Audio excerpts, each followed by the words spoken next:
very excited about. So the workshop today is unraveling judgment. We are pulling the thread out on judgment to really get a much clearer perspective of what's going on when we are prone to condemn the actions of another person, when we have thoughts such as, how could he do that? How could she be thinking this way? How does he not know this is what I need or want? When we can have a much clearer idea of what's actually going on when we are thinking those thoughts or feeling the feelings that are associated with that, it can relieve so much emotional suffering on our part of the stories that kind of spiral along with those thoughts of feeling like we might not be loved, we might not be important to a person like we thought we were, feeling disconnected from people we thought we had a deeper connection with, something that we all experience on a day-to-day situation. And when we can learn to be much more emotionally stable and objective when in those situations, it is transformative how different the quality of your day-to-day life can be. So we're diving on into it. Let's go. So the application of this skill of what you're going to be able to walk away with at the end of our time together today is I'm teaching how to better and more clearly communicate with the people in your life on the small scale, whether that be, some stranger you come across on social media or see in public, all the way to better understanding the people who are in your innermost circle. And when we can learn to better connect, better communicate, and get a better sense of where they're coming from, it only depthens the relationships that we have with those people. And on top of that, when we can understand the behaviors of others that we might interpret as being hurtful, it reduces the emotional reactivity we might have to those behaviors, where we can stay calm, cool, and collected. They can do what they're going to do and not let it take us on this emotional roller coaster, resulting in us feeling more emotionally stable. Who couldn't use more of that living at this, time in history? I feel like pretty ups and downs all around us. So if we can learn something to kind of help ground us down into feeling more calm and stable, that sounds like a lifesaver to me. So situations you can apply this skill to, I've just bulleted a couple of pretty generic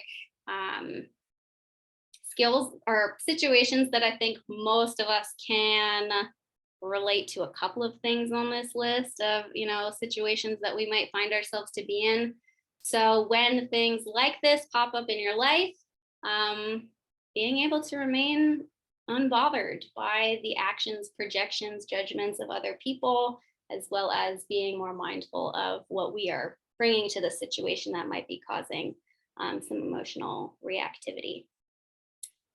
So diving on in, I've included the dictionary textbook definition of judgment here.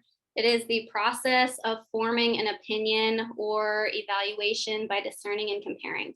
And what I really noticed about this definition is that it's very neutral. Whereas I think in our culture, when we talk about judgment, it tends to have a pretty negative connotation. We don't strive to be judgmental. It's perceived as being somewhat of a bad trait to have. If you would say you're a judgmental person, it's not something that you would wear proudly on your sleeve to say. But in truth, judgment is a neutral thing. It's not bad. In fact, it's necessary. I would say it is a important survival tactic to be able to judge well, because judgment helps us assess our levels of safety and comfort in new environments, around new people. It helps us determine, like, is this new person I met somebody that I would really want in my inner circle, that I think could add value to my life, that I really enjoy being around, or is this someone I'm getting the sense that it would probably be better if there was some space between. So just right off the bat, judgment is not necessarily a bad thing. I would say it's necessary to be able to do it well. So what does it look like to be able to judge well? What we're striving for is creating a clear assessment of a situation. And I don't think it's possible to ever get completely free of the biases that we're bringing to the table. But the goal is to be as free of the bias that we're bringing as possible. So that's what we're working towards.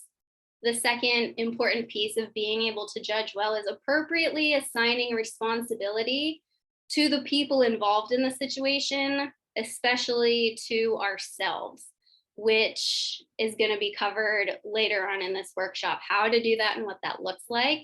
So those two pieces, the clear assessment, as well as kind of understanding like who's playing what role in this situation, provides a lot of clarity around what's actually going on and helping us to judge well.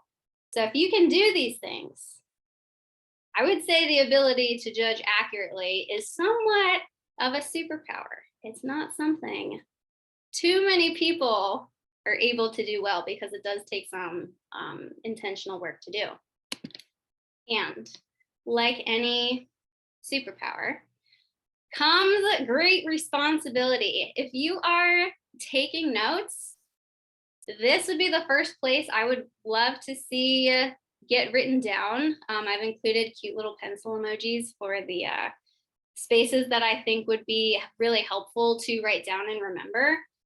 The context of the skill that I'm teaching is really helping us take off the emotional edge we feel when we are involved with another person's actions, which means that when you're unbothered by someone else's actions, you're going to find it easier to tolerate bad, toxic, or unhealthy behavior. And I would love to be super clear that just because you find it easier to tolerate this behavior never means it's okay, never means we don't get to hold people accountable for what they're doing. We're simply just removing the emotional component, but that doesn't mean we're not going to let people get away with doing things that are hurtful to us. So this is not a free pass to let yourself become a doormat to somebody else. And I've included some practices here to help kind of hold hands with this skill so that even though you won't be as emotionally triggered by bad behavior, things you can practice to, in a healthy way, make sure that you're still able to stand up for yourself, recognize when things need to change or boundaries need to be met. I'm not going to dive into these too deeply because that would be a whole nother workshop.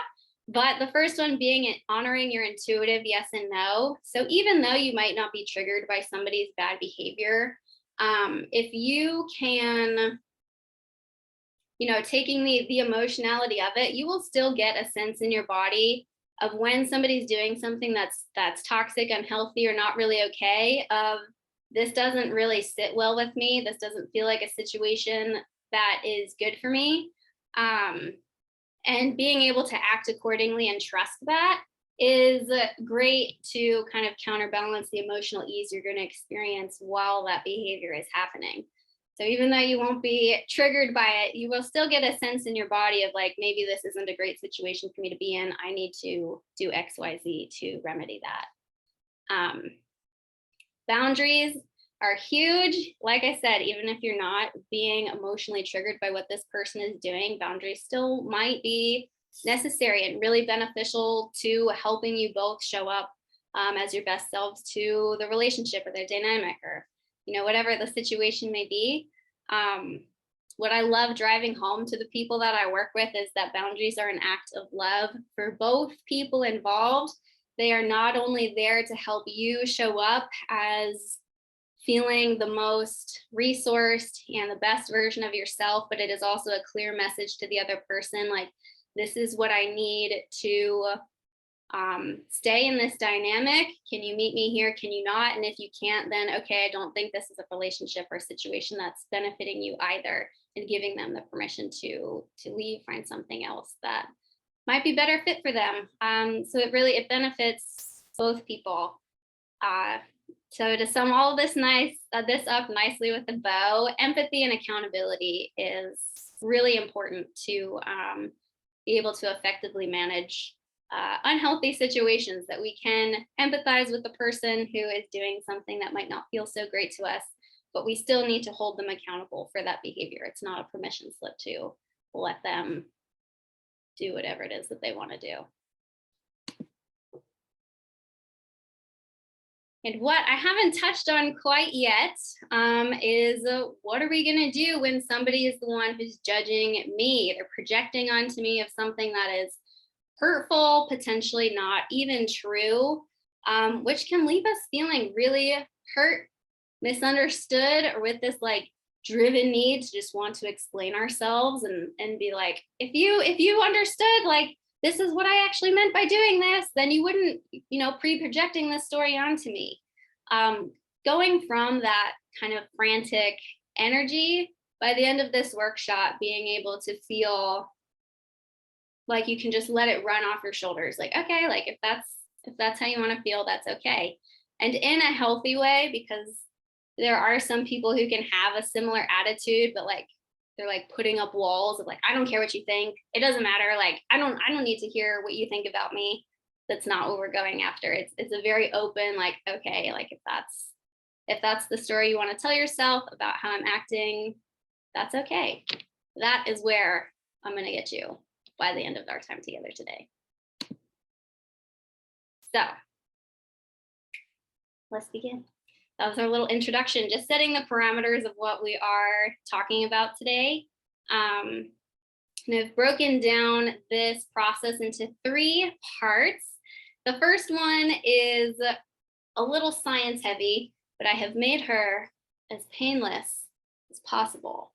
It is very concise, to the point, but I thought it was really important to include the science that this practice is rooted in, to really just feel into like the validity of it, that this isn't just like some abstract, practice I'm asking you to practice in your life, but seeing like where it comes from, and really understanding that, I thought was important. The next section, the great humbling, is the implications of the science, of what we learned about the science, the implications of that with the behavior that happens with judging. So that kind of blending into the skill I'll be teaching.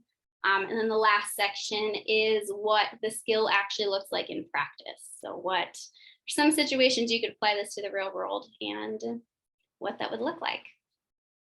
So diving into our first section, the subconscious and your perspective.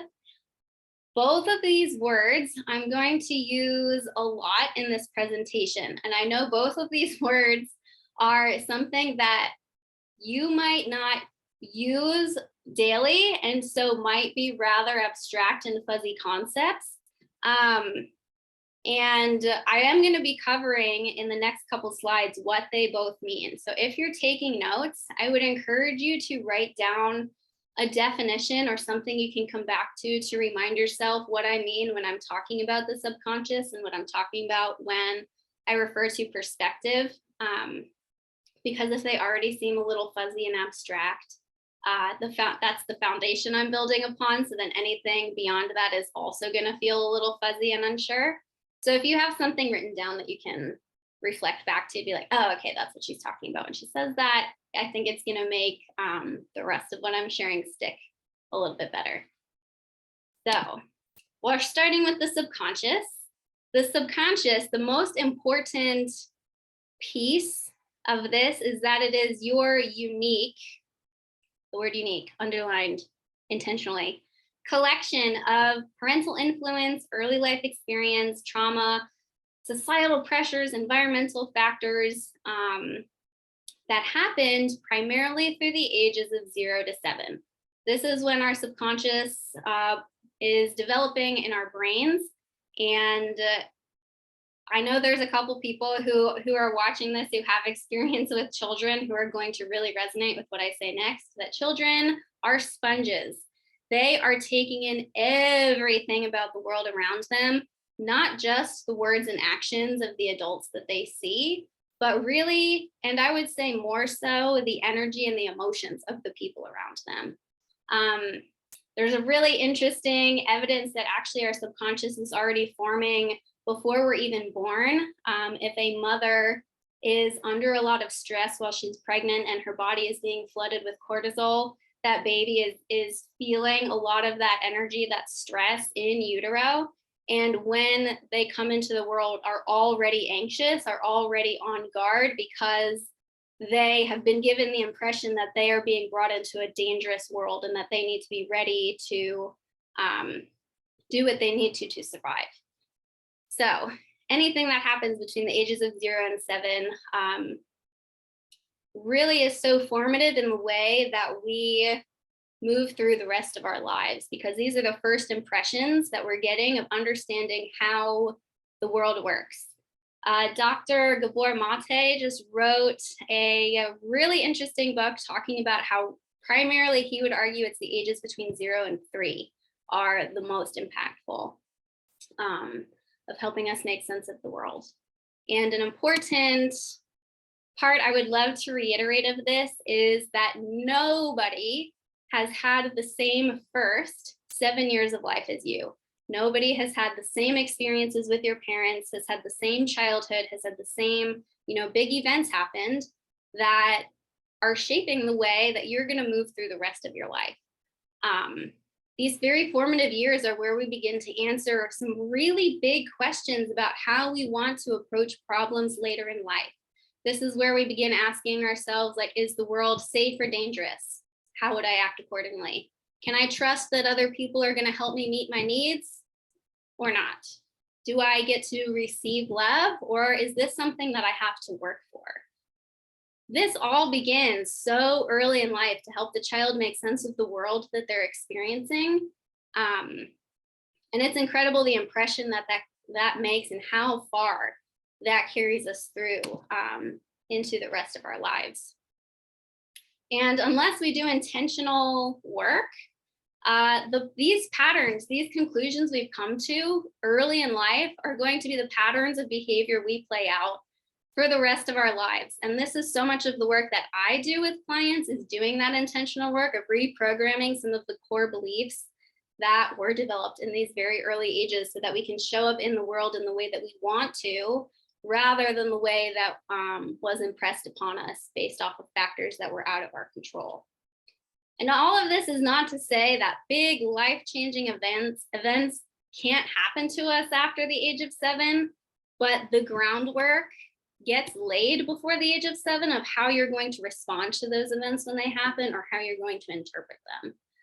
So those formative years, I cannot impress upon enough, do so much for us in the way that we're going to move through the rest of our lives. So the connection between the subconscious and our perspective. So the conscious mind, for the sake of this conversation, and perspective are words I'm going to be using interchangeably. Outside of the scope of this conversation, I'm not going to say that that's always appropriate, but to keep things as simple as possible, the conscious mind and your perspective I'm going to be using as being the same thing. So if you look at this chart, that could be helpful to write down kind of like what the conscious mind is, what I'm referring to when I talk about perspective. But the connection between the subconscious and the conscious is that the subconscious mind, gets developed first. And because that is so unique to the unique experiences we had so early in life, by default, our conscious mind is going to be equally as unique. So we can see from this graphic that the conscious mind is in charge of thinking, decision-making, logical processing, which tells us that if that is as unique as our subconscious, which is as unique as those first experiences we've had in life, that means that nobody is going through the world thinking the exact same way that we are, making decisions the exact same way that we are, processing information the exact same way that we are. An analogy I like to use to describe the conscious mind or perspective is that it's like a pair of glasses. And I love this analogy for 2 reasons. Because glasses are a way that we make sense of information.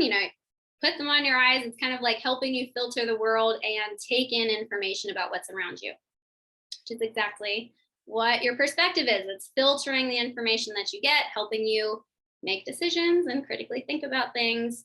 The other reason I love this analogy is because glasses are something that you can take on and off. They are not fixed, they are not permanent.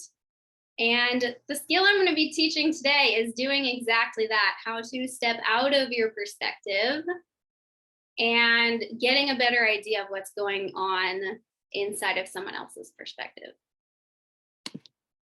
I have one more analogy. Just to drive home the relationship between the subconscious and the conscious mind is because our conscious mind is in charge of logical processing, critical thinking, decision making. I would say that the conscious mind is like a car. That's something we rely on to move through the world. We heavily rely on the conscious mind to help us move through our day by thinking and making decisions and processing the information as it comes in.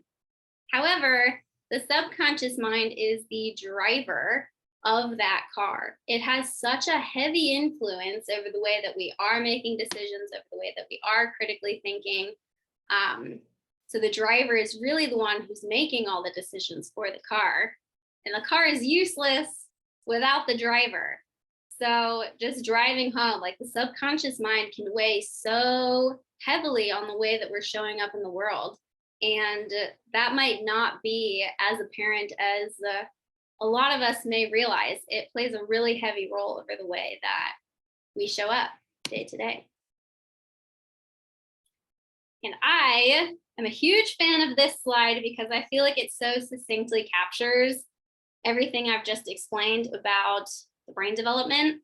The unique experiences you've had early in life lead to a very unique subconscious mind, which shapes a very unique perspective of the world. So what happened to you, those ages 0 through 7, are influencing the way that you look at the world, and you're filtering things through in a very unique way that no one else in the history of humanity ever has, because nobody has ever had the same exact experiences that you have. Therein by, all perspectives are valid. They all make sense. If you knew of all the influences that a person sustained ages 0 through 7, you would be able to connect the dots. And I love this graphic for that reason. You'd be able to connect the dots and understand why they're showing up as the person that they are today. It would make, there's a clear delineation between the two. It makes so much sense to see, okay, like I see where that tendency, opinion, habit came from. So driving this home about how unique your perspective is, you are the only person who looks at the world the way that you do. And when the weight of this hit me, it felt very isolating when I realized that when I left a party, nobody was leaving the party with the same experience that I had. When I walk away from a conversation, nobody is taking away the same exact things from that conversation as I am. And this is so pervasive. It is present in every action, in every situation you have, with every person. There are going to be differences in your perspective, differences in what you're taking away from a person's actions, differences in the way that you're interpreting what you just went through.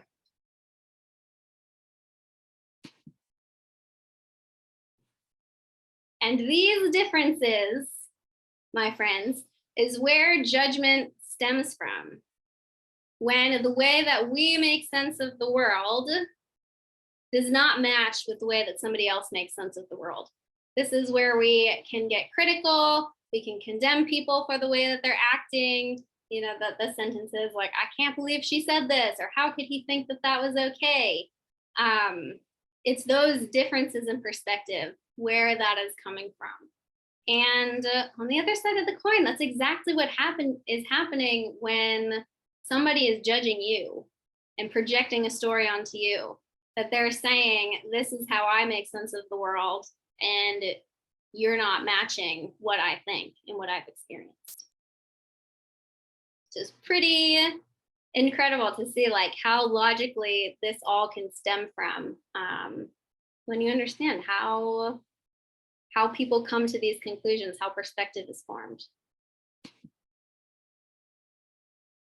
So this next section I called the Great Humbling, because when I really understood the conclusions I'm going to make within this section, it forced me to really sit with my ego and swallow my pride, which, as somebody who had a very strong ego and a very strong sense of righteousness of I know what the right thing is to do, and was very quick to put somebody down or shame them for not measuring up to what I thought made sense, was very painful.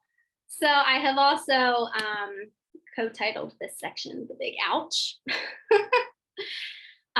So when we judge the world or judge other people or judge a situation, what we're doing is we're assessing the world as if everyone was experiencing the same thing as us. And what we just covered in our last section is that we know that can't be true, because not all of us have had the same experiences that shaped the way we look at the world. And when we do this, when we are assessing as if everybody thought the same way we did or interpreted the world the same way we did, I want to just take a moment and say that this doesn't make you a bad person for doing that. It's completely natural, because your perspective, your way of looking at the world is all you have ever known. So why would we not expect that other people are experiencing what we're experiencing? My entire life, I have gone through experiencing the color green. I have never questioned another person and been like, do you see the color green? Because my whole life I have seen it. My whole life I have experienced it. I have never wondered, like, maybe other people don't see that too. And of course, when it comes to the physical world, it is a little bit more black and white. But when it comes to interpreting other people's actions, that is very much so more of a gray area that is up for interpretation, where it's not so clear to delineate what other people are experiencing.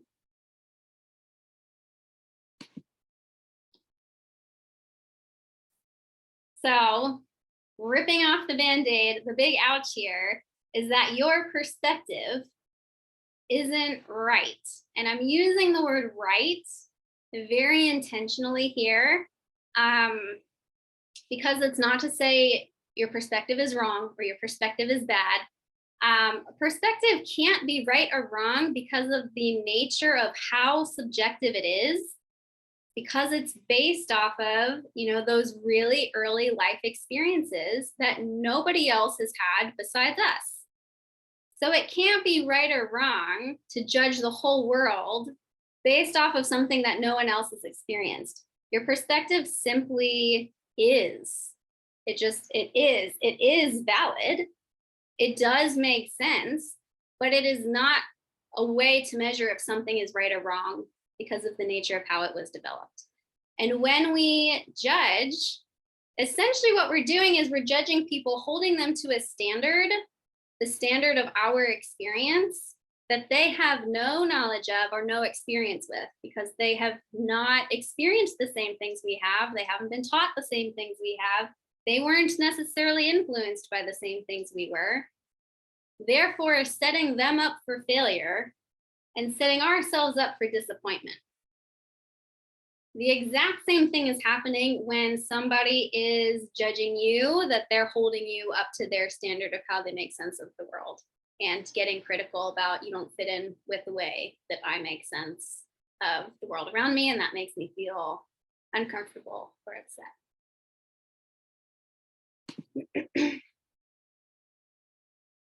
So I've included some examples here of what it could look like when we are holding people to a standard that the standard of our perspective, which isn't necessarily right and might not be entirely fair to do.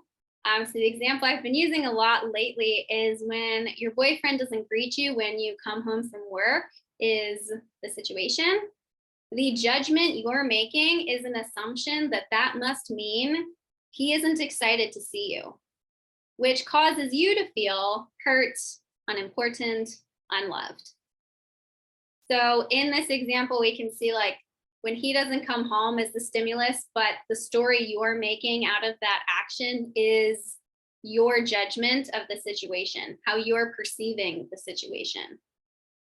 Another example, if your mom is nitpicking at what you're wearing and you think, oh, I'm so tired of never being good enough for her, which leads you to feel resentful.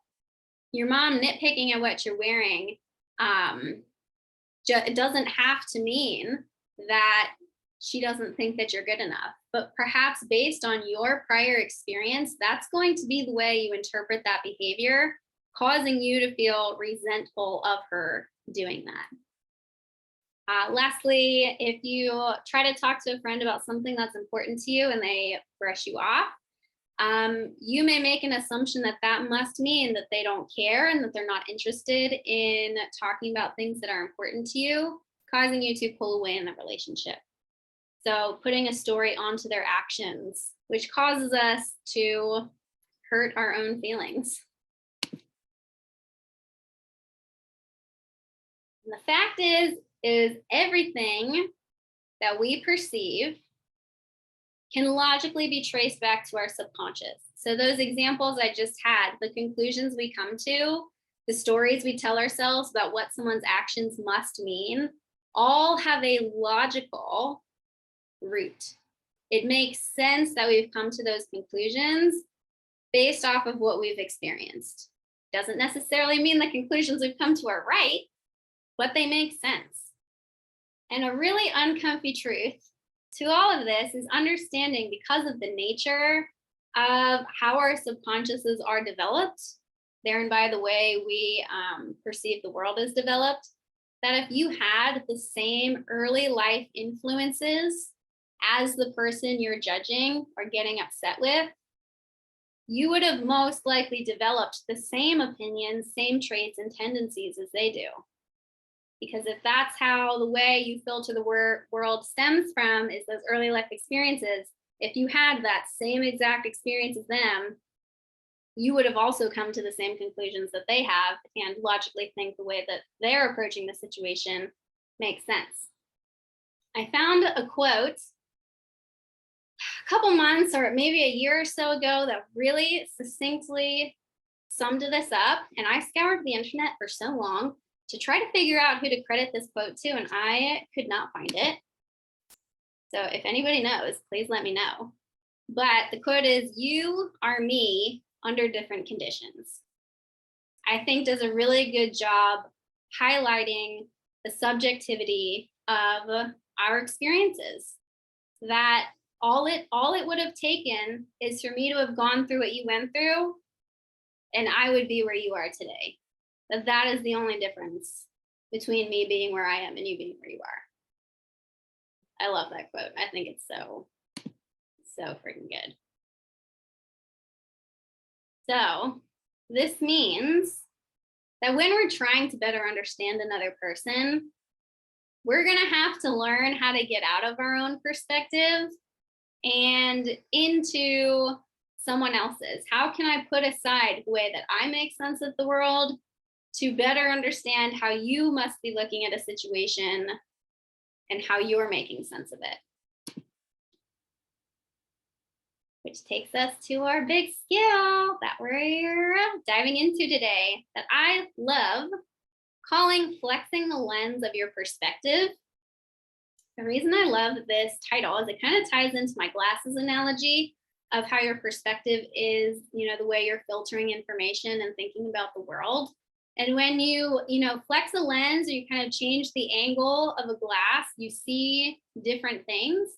So what we're learning to do here is kind of change the way that we would look at the world and find the truth in what another person might be seeing based off of the experiences that they've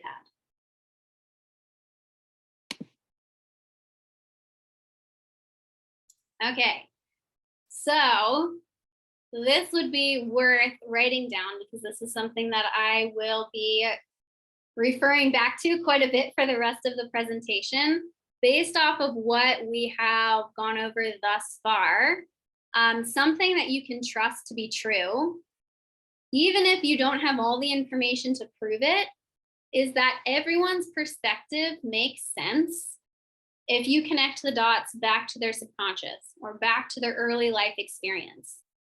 So when you see a woman like losing her mind at a retail worker for not accepting her expired coupon and she's making a scene of herself in public, if you knew the information about her early life experience, you would be able to connect the dots and say, oh, like, I see how you ended up in this situation. I see why you think this is a good way to go about solving this problem.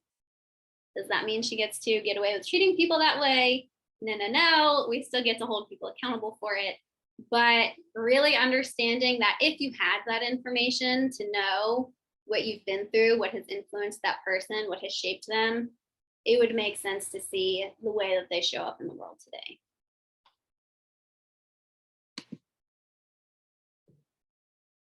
I love this graphic. So when we judge people, essentially what we're doing is we have our value hierarchy. This is how I make sense of the world. This is, the influences that have shaped me, have showed me that this is a good way to make sense of what's going on around me. And when we judge another, essentially what we're saying is, you don't fit in with the way that I think about things, which makes me feel uncomfortable. And we project onto them, these stories of how could you do that? How do you not know this? Why would she think that's okay? And really, again, perspective is neither right or wrong. It just is. But when we act as if our perspective is right, is where the judgment comes in. Same thing is going on when a person is judging you. They're saying, this is how I make sense of the world and you don't fit into it. I don't like that. And they project something onto you of, you're a terrible person, you're inconsiderate, you're insensitive. Stories of that nature is what tends to happen when we project judgment onto another person or receive that from another person. But what we're learning to do today is recognizing that my perspective isn't right or wrong. I am flexing the way that I'm looking at the world to take a look at the way that you look at the world and try to figure out, how does this make sense? Going back to that axiom of understanding of if you had all the information, you'd be able to connect the dots to make it make sense. That's what we're thinking about. How can I make this make sense? Because as valid as their experience, or as valid as your experience feels to you, how certain in your body that the way that you're going through the world is the right way, they're experiencing the same sensations in their body, that they are equally as confident this is the way you're actually supposed to be going through the world. So we're learning to flex and see the truth in what they're seeing. Which takes us to our last section, becoming a truth miner, trying to figure out, like, okay, where's this truth coming from? Let me find it. And remembering perspective, like I said, is not necessarily right or wrong, which means someone's perspective is not necessarily true, but just driving home to them, it's going to feel true just as much as yours feels true to you. So we're trying to find that truth. And so for most of this presentation, I've been speaking about this in the context of you in relation with another person, trying to understand another person. I would love to drive home the fact that this is something that you can absolutely reflect back towards yourself and question the way that you're looking at the world to see what is it that I'm bringing to the table that might be coloring this situation. And I'm going to show you how to do that too. So there's a lot going on in this slide. Don't get overwhelmed. But the first strategy to doing this works best if you're really close with this person and it feels appropriate for you to ask some deeper exploratory questions. So if both of those check out, and that is the case, you can ask for the story behind their actions. And I've included a little script down here so you can loosely follow to make that as invitational and welcoming as possible. Two really important pieces to this is starting with an I statement. I feel like I'm noticing that I get the sense that rather than hitting somebody with a label of like, you're trying to shut me down, or you're not listening to me, or you're being mean, starting with an I kind of is subliminally reflecting to that person that you know that this is your interpretation. But when you're just hitting somebody with a label of you're being this, kind of puts that person immediately on the defensive and is not very welcoming to keeping an open dialogue. If you can, suggest a potential explanation, a logical explanation for why they might be doing what they're doing. If you don't have one, simply leaving it with that I statement of naming what you notice and asking them, is that true? Giving them the chance to confirm or deny, or clarify, I should say, what's actually going on. Because there is a chance that you might feel like a person is trying to shut down a conversation. And when you ask them, like, is that true? Like, do you feel like you're trying to shut this down? That gives them the chance to say, like, yeah, actually, I am kind of uncomfortable with this situation, or no, I'm struggling to get all my thoughts together, which is why I'm showing up this way. So giving them that chance to kind of clarify, and then if it feels appropriate, asking them, like, do you have any thoughts where that came from about, why it feels uncomfortable for you to talk about these things? Or instead of asking for the story, because if you're using this strategy, it means you're relatively close to this person. So you may know a little bit about their early life experience to be able to make an educated guess about why this person might be showing up the way they are. So in this example, if you get the sense that the person is uncomfortable with the conversation they're trying to have, if perhaps in their childhood that their parents bickered a lot, it might be a safe assumption to make that maybe open emotional dialogue wasn't something that was modeled. And therefore, this person really struggles to handle these types of situations and feels uncomfortable when they're asked to express what they're feeling. So if you know a little bit about their childhood, making an educated guess is a great strategy as well. The next slide I'm going to show, I picked this slide to go first because I think this was the easiest way to explain this strategy. But the next slide I actually always recommend doing first before you do this, which is self-reflection, turning this on yourself, questioning, what am I bringing to this situation that might be coloring the way that I'm interpreting someone's actions? I don't use such definitive language very often, but I will say always, always, always do this first. It is incredible in my personal experience how many times I have done this and realized the entire issue I was feeling with another person was something I was bringing to the table. And when I went through this process, I was able to resolve it on my own and actually never even needed to bring it up to the other person, because the suffering I was experiencing from their actions was a story I was completely projecting on what they were doing. And once I got to see that, kind of just like popped the illusion that this person was causing me any suffering. Like, it's pretty impactful to realize just how much our perspective is coloring the way we interpret a person's actions. So starting off with an I statement of just noticing how you're feeling in a situation.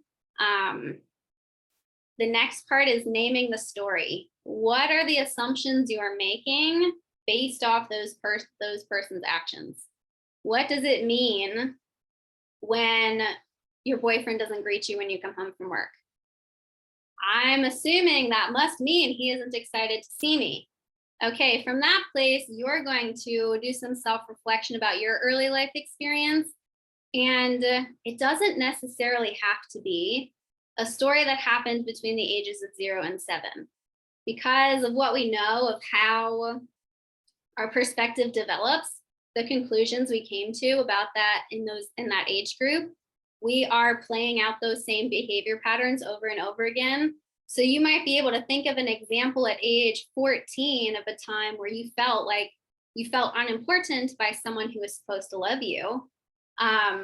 That may have initially stemmed from when you were 5, but you might not be able to recall that situation, but you've been playing out that pattern and may have experienced playing out that pattern at age 14. And then asking yourself, doing a check-in, does it feel like I'm projecting this story onto the other person? For me, when that does feel true, it feels like a puzzle piece snapping into place of like, yep, it just clicks where it's like, that's exactly what's happening. I'm the one who's doing this. This actually has nothing to do with them. So doing that check-in, engaging, like, does this feel like what's going on? And being honest about that, being able to take that responsibility is so empowering. Recognizing what it is that you're bringing to the table that's contributing to the situation. The second strategy that you can use to flex your perspective would be most appropriate if you are not close with the other person involved, or if you are close but it doesn't feel appropriate to ask them, what was your early childhood experience like? So if this is the case, simply say to yourself, for all I know, and then make up a story that would logically explain why they're doing what they're doing, which might sound like strange advice. But 2 reasons why this makes sense to do. If you are not close to the person, like, for example, the woman who's losing her mind at the retail worker, you are not going to go up to her and ask for the information of like, what were you like when you were 5 years old? To be able to go through this process of connecting the dots to make sense of her actions. But we can lean on that axiom of understanding that if we did have all the information, I would be able to connect the dots and make sense of her experience. So somewhere in there is a logical story of why this person's doing what they're doing. And to do this well, we're practicing putting ourselves in their position and imagine an early life experience where it would make sense for them to have the reaction that they're having. How can I make this feel like this would be a logical response to have? So for the example of the woman who's making a scene of herself in public, I can make up the story and say, for all I know, she had parents who argued a lot, and that was how they handled tense situations. That's all she grew up knowing. And she's just playing out that pattern of behavior of, this is how I solve problems. This is how I get what I need out of a tense situation. And whether your story is right or wrong doesn't really matter, because even if it is wrong, you're going to be so much closer to the truth of the real story of why this person is the way that there is than just by going along with your knee-jerk assumption about the person and saying like, oh, he's just being an asshole. So even if it's not right, it's getting you a lot closer to the truth than just kind of like following along with the way that our brains would be quick to interpret the situation.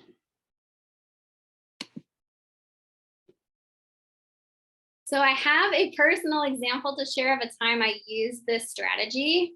And this happened a little over a year ago when I was making the transition of leaving my safe and secure job to start my own business.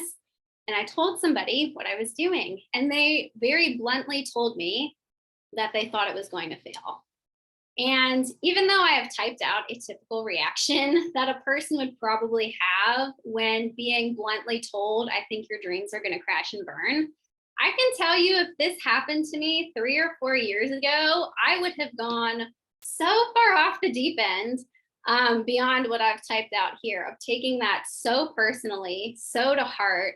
I know I would have been devastated, and it would have most likely planted seeds of self doubt and second guessing the decision entirely. But I was able to use this skill to remain emotionally objective and honestly unbothered by this person's reaction to me sharing that news. And I love using this example because I think this is probably like a worst case scenario. We don't too often have somebody be so bluntly harsh with us. And showing that I could use this skill to remain composed and unbothered through this, I think really speaks to the spectrum of situations that this can work well for. So in this particular situation, it was with a person that I was close to and actually knew quite a bit about their early life experiences. So I didn't ask them about their early life experiences. I took what I knew and made an educated guess about what was going on in their internal dialogue while we had this conversation. So I took some of the things I knew about this person. I know that this person valued rules over everything. They have a core belief that rules keep you safe. If you just do what you're supposed to do, you're going to be okay. You're going to get through life. Therefore, risks are a bad thing. They're dangerous, something that should be avoided. I also know that this person grew up in a house where healthy emotional dialogue was not modeled to them, and a skill that they have had a really hard time doing. So putting all of this together, I made an educated guess of what might have been going on internally for this person. When they heard what I was doing, the way that they interpreted it was, someone I care about is about to do something that I think is scary. They're not following the rules. They're going to take a risk. That seems bad to me based off of what I know about the way the world works. That makes me feel uncomfortable that they're going against the way that I think the world works. Because this person struggles to show their emotions and be really open in emotional dialogue, the conclusion of what is the safest course of action for them is to say whatever they need to deter me from doing this dangerous thing, thus protecting them from feeling uncomfortable and protecting me from doing something that they thought was dangerous. And all of that, like going through my mind, helped me stay super composed.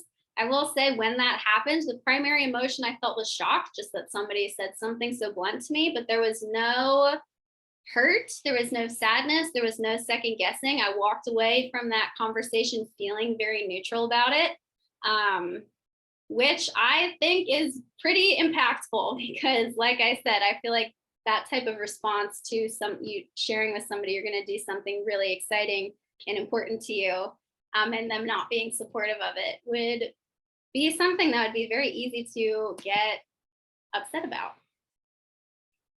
So the key that I use to do this well is to look beyond the words that somebody is saying to you, because people are very rarely direct communicators. People don't often go around saying, that hurt my feelings, this is making me uncomfortable, I'm hurt, I'm scared, I want to be heard.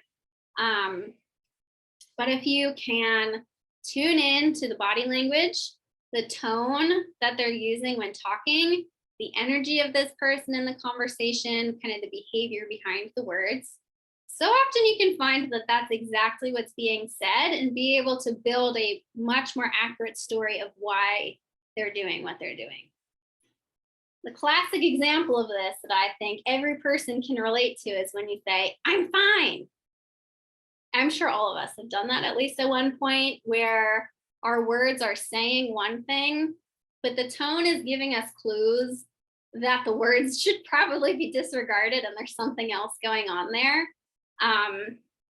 So tuning into like, look beyond the words. Don't get so caught up in what a person is saying to you. Feel into like what's behind that. Where is the place that the words are coming from? And when you can do this well, it is pretty incredible how often you can see the raw vulnerability of another person, and really showing, some of their deepest secrets to you of, like what they've been through, what triggers them, what makes them uncomfortable. It's a pretty incredible skill to be able to use when working with other people. So look at that. I'm almost right on an hour. I have these 2 exercises that I would love for you to take like 15 minutes at some point this weekend, maybe, to practice implementing this. So the first exercise is picking a person that you've recently been judgmental of. So you've like placed a story upon their actions of because they did this, it must mean that. Or a person who you've been at the receiving end of their judgment for. Writing out the scenario, refreshing it in your mind, getting crystal clear on like what happened, who said what. And then practice making up a story that would make sense for why the person would logically think to act the way that they did. Using what you know about this person to make it as realistic as possible. So what can you imagine about their, earliest life experiences that would shape them into the person that they are today? The second exercise is self-reflection, turning this on yourself. Picking a situation where you felt victimized by another person's behavior. So again, writing out the scenario, crystallizing it to yourself, and then use what you know about your early life experience where you felt somewhat similarly. If you felt unheard, if you felt unimportant, you felt like you were not good enough, you felt XYZ, to explain why you might be having this particular response to that person's behavior. Seeing, is there a chance that I'm projecting the conclusions I came to from way back when onto this person that I'm dealing with today? Am I acting as if they have the same malintent as the person from my past? Taking this a step further is when you consider what that early life experience was, if you want to kind of like work with this and reframe your response and change it for maybe a healthier response in the future, consider what is it that you were seeking to feel back then that you didn't get to receive? How did you want to be spoken to? What did you want the other person to do for you? Did you want to be held? Did you want to feel safe? Did you want to feel like you had a space to be heard? And thinking about how can you meet that need now? What can you do for yourself to give you now what you didn't get to have back then? So just putting this into practice, just getting those immediate results from what this skill can offer. I found that when I was practicing this, it started very much so more in reflection, where I might have a tense interaction with another person, where I did just kind of like fall into my judgments of them and give into the stories I was projecting and like, going through it. And then when I had a quiet moment, look back and practice this of how could I have made sense from the way that they were approaching this, and considering what is it that I'm bringing to the table that I may have influenced this situation as well. With enough time and practice, you'll be able to get to a point where you can just do this in the moment when it's happening, of being able to create those stories and self-reflect and acknowledge like really what's going on in the moment. It's a really beautiful thing that diffuses a lot of conflict and emotional suffering. It's really interesting. My partner is also very fluent in this type of language. So when we are trying to do some conflict resolution, there is a lot of I might be projecting here, but I'm noticing XYZ. And it's like, oh, I might be projecting, or blah, blah, blah. It's very funny to listen to, I'm sure, but it helps us get to the root of what the conflict is actually about and where the miscommunication lies, and being able to clarify that in a healthy way rather than, getting emotionally worked up and getting carried away with the stories we're projecting on the other person. So in summary of all we have covered today, early life experience shapes our subconscious, which shapes our perspective, which dictates the way that we are responding to the world. And when we judge, condemn, or criticize others, or are getting judged by another person, it is simply a projection of that space, of that early life experience. So often, what we think is the issue we're arguing about really is not the issue at hand at all. And to understand another person, we need to find the truth in what we're saying, in what they're saying. Find the story. How can what they're doing make sense? So, if you can't tell, this type of work is absolutely my passion. Teaching people how to reduce the emotional suffering they experience in their day to day is very much my purpose. Not to sound cheesy, but watching people become liberated from things that they're convinced have control over them and the way that they feel is so exciting to me, and just like fills my heart up so much. And so, because I want to make this work as accessible as possible, I am going to be offering 10 spots of one free coaching call with me, an hour long, to hash out whatever topic you want to bring to the table. I've got you. Let me at it. I would be super excited to just introduce you to this work and dip your toes in it. See what the potential could be for you. Does this resonate with you? Is it a methodology that might work for you, benefit you? Just giving people the opportunity to explore a little bit more. So there's not any strings attached to it. It's completely free. I'm not going to be pitching anything to you at the end of our time together if you choose to sign up to do this. I just want to give people the opportunity to see if this is something that feels good to them. So when I send out the recording of this workshop, I'm going to be including a Calendly link to sign up. If that's something that feels exciting to you, I encourage you to honor that and go after it and see what could be available. But I'm going to leave it at that. We stayed under an hour and a half. Good for me. I was nervous I was going to get a little too long-winded there, but